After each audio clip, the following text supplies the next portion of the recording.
Good morning, class. Okay, good morning. How are you feeling today? Well, that's good to hear that you're doing fine. So, since your classroom is already clean, which is very okay, I just want you to arrange your chairs properly, and after that, we will have our prayer.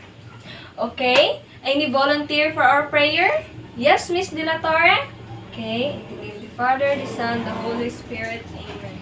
Good morning again, class. So, before we tackle our lesson for today, can anybody tell me what was our lesson the other day? Yes, Miss Miasco?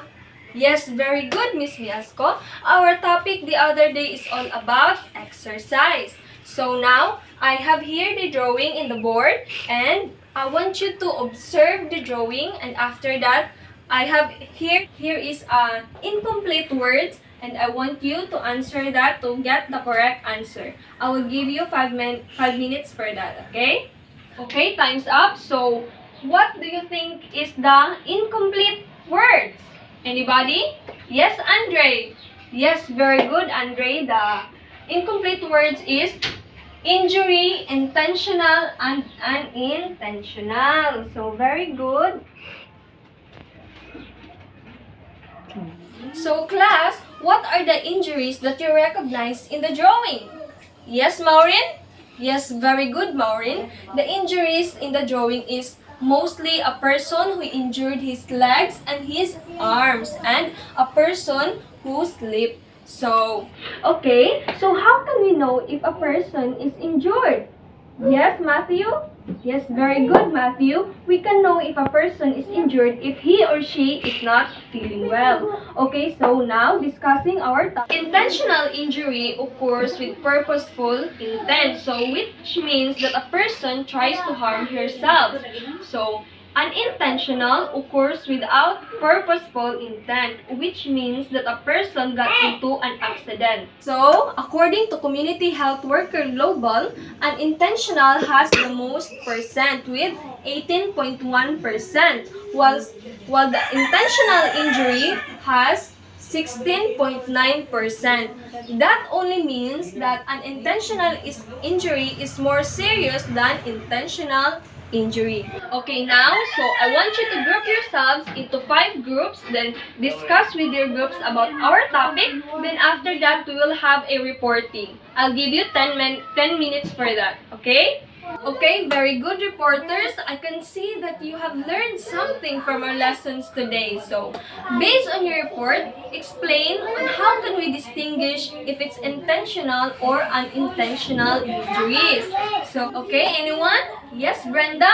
Yes, very good, Brenda. We can distinguish intentional from unintentional by simply looking at the situation if a person tries to harm herself and if a person got into an accident. Okay, next question will be, what did you realize about injuries? Glenda, yes, very good, Glenda. We realize about injuries is that anywhere we are prone to injuries and we should always take care of ourselves. So, how can we prevent injuries?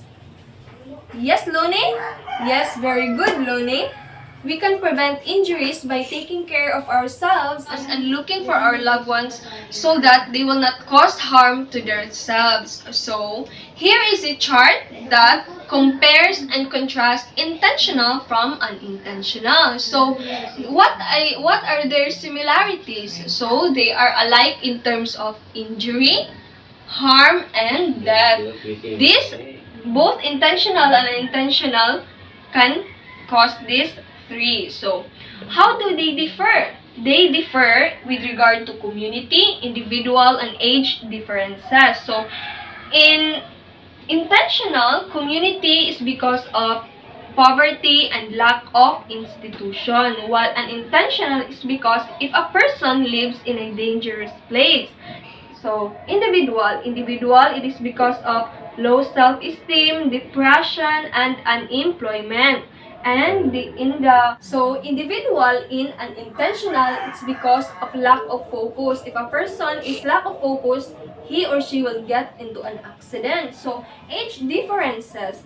In intentional, it ranges from 18 to 24 and 25 to 34.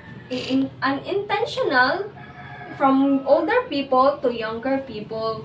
Whether you're young or you're old, or you're rich or you're poor, we can't prevent unintentional injuries from happening. So, why is it important for us to know the difference between intentional and unintentional? So, anyone?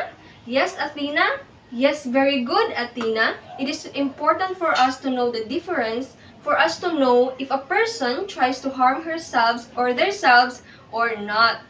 Okay, so why is it important to prevent injuries? It's important because it keeps us safe and healthy. So very good, class. So now I want you to do a role playing that shows intentional from unintentional. I will group you into two groups. The first group is intentional and the second group is unintentional. Okay, I will give you 10 minutes for that. So, okay, group 1, you may now present.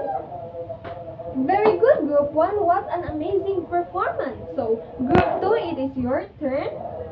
Okay, very good. Also, Group 2, you are all excellent. So now, get a 1/4 sheet of paper and answer the following questions. So, the first question will be, classify whether a girl who Okay, the first question will be, classify whether a girl who crossed the road and got hit by a bus is intentional or unintentional injury.